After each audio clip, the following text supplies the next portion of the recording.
Hello friends, once again welcome back to own YouTube channel learning need. और यहाँ पे जैसा कि आपको पता है शाम को 5 बजे की हमारी कॉमन सब्जेक्ट्स की क्लास चलती है, जो कि आपकी UP TET, super TET, MP TET, C TET यानी जितनी भी शिक्षक भर्ती परीक्षा या शिक्षक पात्रता परीक्षा होती है उसमें जो सब्जेक्ट्स कॉमन है यानी सभी एग्ज़ाम में आते हैं जो सब्जेक्ट्स, वो सब्जेक्ट्स हम यहाँ पे देखते हैं। फिलहाल हम इस वक्त देख रहे हैं ईवीएस के क्वेश्चंस। तो चलिए स्टार्ट करेंगे सेशन बिना टाइम वेस्ट किए। उसके पहले एक मेरी छोटी सी रिक्वेस्ट है, अगर आप इस चैनल पे न्यू हैं तो चैनल पे आपकी शिक्षक भर्ती परीक्षाओं के लिए 1500 से भी 1500 से भी ज़्यादा वीडियोस अवेलेबल हैं, थ्योरीज भी हैं और प्रैक्टिस सेट भी हैं। तो आप जो है इस चैनल को सब्सक्राइब प्लीज़ कर लीजिएगा।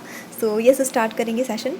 तो आज का जो पहला प्रश्न है वो है, भारत का अमराबाद टाइगर रिजर्व कहाँ स्थित है? तेलंगाना में, झारखंड में, छत्तीसगढ़ में या उत्तराखंड में?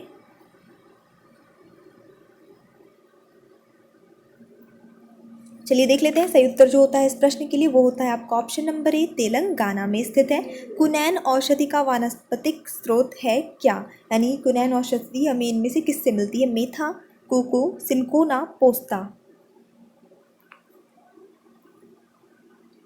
और सही उत्तर होता है इस प्रश्न के लिए सिनकोना से। अगला प्रश्न, इनमें से कौन भारत का कार्यवाहक प्रधानमंत्री था? राजीव गांधी, चंद्रशेखर, गुलजारी लाल नंदा, इंद्र कुमार गुजराल। कौन जो है भारत के कार्यवाहक प्रधानमंत्री रहे हैं इनमें से? और सही उत्तर होगा गुलजारी लाल नंदा। ये करेक्ट आंसर हो जाता है इस प्रश्न के लिए। आई जस्ट थिंक कि आप सभी लोगों ने सही गेस किया होगा, क्योंकि बाकी सबके बारे में सबको पता है। पर्यावरण का अजैविक घटक है क्या? इंग्लिश मीडियम वालों के लिए अजैविक मतलब एबायोटिक कंपोनेंट्स जो होते हैं, ठीक है। गुरुत्व, सूक्ष्मजीव, उत्पादक, खनिज। और सही इसका आंसर हो जाता है आपका ऑप्शन नंबर डी, खनिज यानी कि मिनरल्स। देखिए जितने भी ऐसे कंपोनेंट होते हैं हमारे एनवायरनमेंट में जो कि नेचुरल है लेकिन वो नॉन लिविंग्स हैं, यानी कि वो जीवित नहीं है, वो सांस नहीं लेते हैं, जैसे कि धूप हो गई, जैसे कि पानी हो गई, हवा हो गई, खनिज हो गई, मिट्टी हो गई, ये सारे ही जो है आपके अजैविक घटक होते हैं, ठीक है। सर्वेक्षण का मुख्य शैक्षिक उद्देश्य क्या है?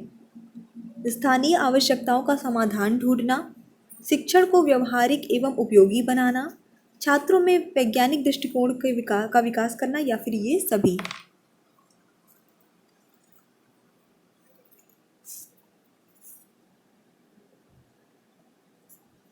तो चलिए देख लेते हैं यहाँ पे जो सही उत्तर होता है आपका ऑप्शन नंबर डी हो जाएगा, उपर्युक्त सभी। ये सभी सर्वेक्षण के मुख्य शैक्षिक उद्देश्य है। इस तरह के प्रश्न आपके सीटेट में अक्सर पूछे जाते हैं, एमपी टेट में भी पूछे जाएंगे। इनमें से कौन सी पर्यावरण शिक्षण की विधि नहीं है? अगर ईवीएस पढ़ाना है तो इनमें से कौन सा मेथड जो है आपको यूज़ नहीं करना चाहिए, उसमें वो उसकी विधि नहीं है। तो यहाँ पे सर्वेक्षण विधि अभी आपने ऊपर देखा, प्रोजेक्ट विधि ईवीएस में प्रोजेक्ट होते हैं, भ्रमण विधि भी क्योंकि इन्वायरमेंट पर्यावरण से ही रिलेटेड है तो भ्रमण विधि बहुत ज़्यादा कारगर साबित होती है। बचता है आपको ऑप्शन नंबर सी, सरल विधि, ये यूज़ नहीं करनी होती, ये इसकी कोई विधि नहीं है। उत्पादकता को प्रभावित करने वाला भौतिक कारक कौन सा है? तापमान, जल की मात्रा, जलवायु, या फिर ये सभी। किसी भी कोई भी चीज़ का प्रोडक्शन हो, देखिए चाहे वो कोई काम हो, कोई आप खेती कर रहे हो, या किसी भी चीज़ का, चाहे वो नेचुरल चीज़ें हो चाहे वो मैनमेड चीज़ें हैं, किसी भी चीज़ की उत्पादकता को प्रभावित करते हैं कुछ कारक। तो यहाँ पे जो सही उत्तर होता है इस प्रश्न के लिए ऑप्शन नंबर डी हो जाएगा। देखिए तापमान बहुत प्रभावित करता है, जल की मात्रा प्रभावित करती है, जलवायु भी प्रभावित करती है। यहाँ पे फिलहाल हम इसे ऐसे मान लेते हैं कि एग्रीकल्चर से रिलेटेड या फिर कोई भी ऐसी नेचुरल चीज़ों की उत्पादकता की बात हम यहाँ पे इसको कंसिडर करके चलेंगे। एक पेड़ की छाल मसाले के रूप में प्रयोग की जाती है, कौन सी है ये? दालचीनी, ताड़, लवंग, नीम। दालचीनी जो होता है, ठीक है, उसकी छाल ही यूज़ की जाती है मसाले के रूप में, ठीक है। लौंग जो होता है वो फूल होता है, नीम को आप मसाले के रूप में यूज़ नहीं करते अपने खाने पीने में, जाहिर सी बात है। इटाई रोग किसके दीर्घकालीन विषाक्तन से होता है? पारद, निकिल, कैडमियम, सीसा। तो सही उत्तर होता है कैडमियम। इटाई कैडमियम से। भारतीय वनस्पति सर्वेक्षण प्रयोगशाला की स्थापना दिसंबर 1957 में कहाँ की गई थी? लखनऊ में, पटना में, नई दिल्ली में, या गांधीनगर में? अब देखिए यहाँ पे स्थापना कब की गई थी, ये पहले ही बता दिया है, तो एक प्रश्न आपको यहाँ से भी मिल सकता है कि इसकी स्थापना कब हुई थी, तो दिसंबर 1957 में। और कहाँ हुई थी, लखनऊ में हुई थी। कोर्ट, निजी कार्यालय और पुस्तकालय में ध्वनि स्तर कितना होना चाहिए? 23 से 35 डेसिबल, 30 से 35 डेसिबल, 40 से 45 डेसिबल या 45 से 50 डेसिबल। और सही उत्तर होता है इस प्रश्न के लिए आपका ऑप्शन नंबर सी सही हो जाता है, 40 से 45 डेसिबल तक होना चाहिए। वन महोत्सव दिवस कब मनाया जाता है?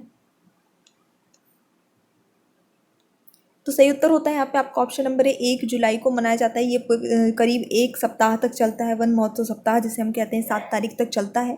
इसमें क्या होता है, एक अभियान चलाया जाता है, इसमें वृक्ष ज़्यादा से ज़्यादा वृक्ष लगाने की कोशिश की जाती है, वृक्ष लगाए जाते हैं, सभी जगह ये मनाया जाता है। और जुलाई का मौसम एक ऐसा रहता है कि थोड़ा बारिश का मौसम रहता है, तो अगर आप कोई प्लांट लगाते हैं तो वो लगने के भी पूरे पूरे चांसेस उस टाइम पे रहते हैं। भारत का बर्ड मैन किसे कहा जाता है? MS Swaminathan, Rajendra Singh, Salim Ali, GD Agarwal. सही उत्तर होगा Salim Ali, option number C सही हो जाता है, भारत का बर्डमैन सलीम अली। अगला प्रश्न, प्राकृतिक पर्यावरण प्रदूषण किसके मेल से बनता है? वायु, जल, वनस्पति या फिर ये सभी?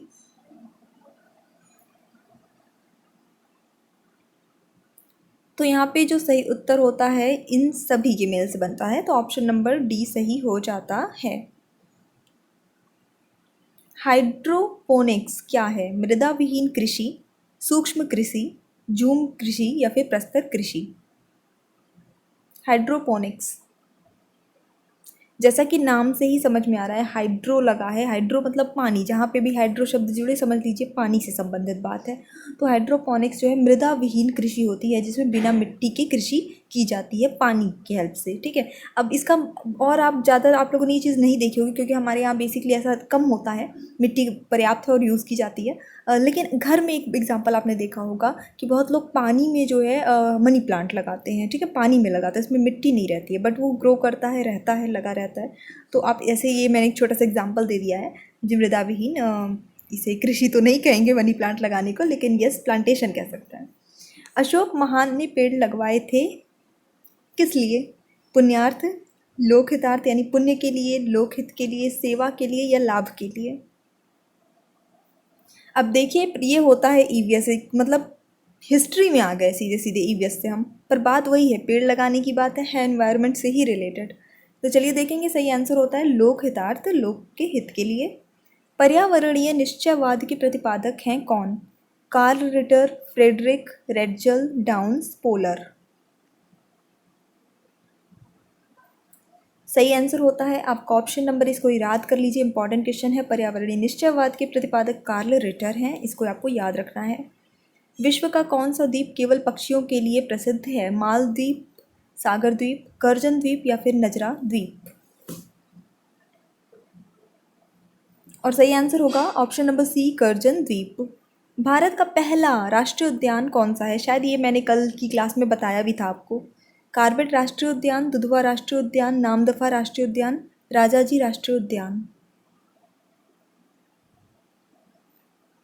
उत्तर सही होगा इस प्रश्न के लिए आपका ऑप्शन नंबर ए, कार्बेट राष्ट्रीय उद्यान, बिल्कुल सही उत्तर हो जाता है, जिसका नाम पहले हेली था। इनमें से कौन सक्रिय ज्वालामुखी है, यानी एक्टिव वोल्केनो है? बैरन द्वीप, स्ट्रोम्बोली, किलामू या फिर ये सभी? हाँ हाँ ठीक है, सही, सभी लोगों ने युक्त सभी गेस किया होगा, जिस भी ऑप्शन में युक्त सभी रहता है वह आप वही गेस करते हैं, लेकिन ठीक है, 3 नाम मिले हैं, रट लीजिए इसको अगर नहीं याद है तो। तीनों ही एक्टिव वोल्केनो यानी सक्रिय ज्वालामुखी हैं। अल्लाह का बांध कहाँ है? गुजरात में, उत्तर प्रदेश में, बिहार में या राजस्थान में? ये जो है वो गुजरात में है, आपका ऑप्शन नंबर ए सही हो जाएगा। यहाँ पे अल्लाह का बांध गुजरात में है, याद कर लीजिए। NEA इसका तात्पर्य मतलब कि फुल फॉर्म बताना है।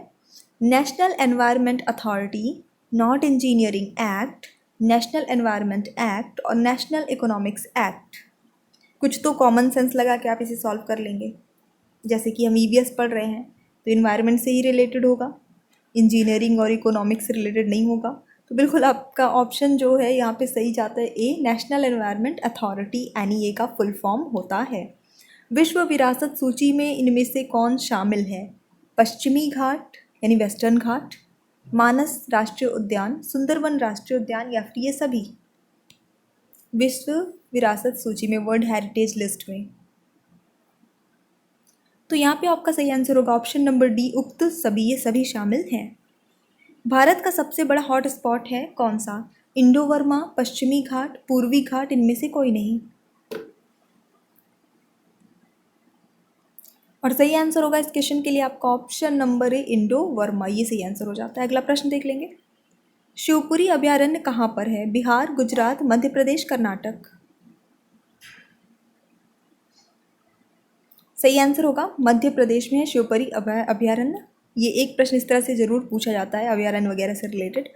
तो ये सेशन बहुत छोटा सा था, पर प्रश्न हमारे पूरे 25 ही रहे हैं, पूरे 25 प्रश्न को, बस हमने थोड़ा सा उसे फास्ट देखा है।